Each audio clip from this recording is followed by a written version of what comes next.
Before we start to work on the right front piece, on my step 7 of the errata sheet, I recommend that you've cut your yarn, and I recommend that you can leave these stitches on the needle. We're not going to be working on the back piece or the left front right now, and it is possible to work on the needle on your right front piece while keeping the rest on your needle. And if you feel comfortable doing that, go ahead. Just for beginners, I'm trying to make this as easy and as simple as possible so you don't get mixed up with all of the stitches you have everywhere and what you're working on. I suggest that you actually take the left front piece and the back piece off of the needle and hold them on a holder, and just work on your right front piece. And how do I do that? Well, I just finished knitting and my work's at this end, so I'm just going to flip this over to the purl side. And what I'm going to do is get a tapestry needle and some yarn that's a nice different color. That way you can easily see. Don't use a piece of yarn that's the same color. And I'm just going to transfer those stitches onto this holding thread. So there should be 31, and I'm just doing it like I'm purling, right? 2, 3, 4, 5, and I'm taking the marker over as well. 5 stitches and a marker, and then 6, 7, 8, 9, 10. Okay, just keep doing that. And eventually what happens is they're actually going to feed onto the yarn, right? Don't be afraid about feeding it onto the yarn. That's what you're going to do.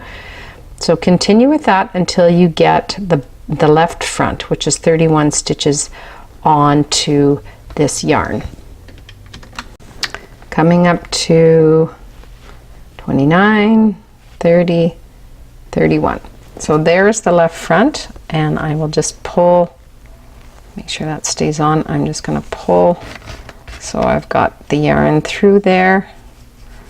Brilliant. So those are live stitches because they have not been bound off, and if you if they were to fall off of this piece of holding yarn, your knitting would run. That's why they're called live. So I pull the tapestry needle off, I cut the yarn down here, and to ensure they don't fall off, I make a nice tight knot here like that, and those are safe and secure. Now I will go ahead and do the same for the back. I'm just going to put the back pieces onto a stitch holder, or I don't have one handy, so you can buy stitch holders. So I'm just using yarn, and again I'm just pretending I'm purling and slipping. I'm not actually purling, but I'm just slipping it on to the yarn. Go ahead and put your back piece on. One stitch left to transfer on the back.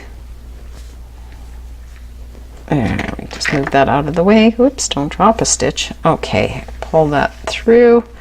Give myself a bit of yarn and cut a chunk off of this and tie the two ends together so that there's no way on earth that those are going to come off. Tie a nice knot. There we go.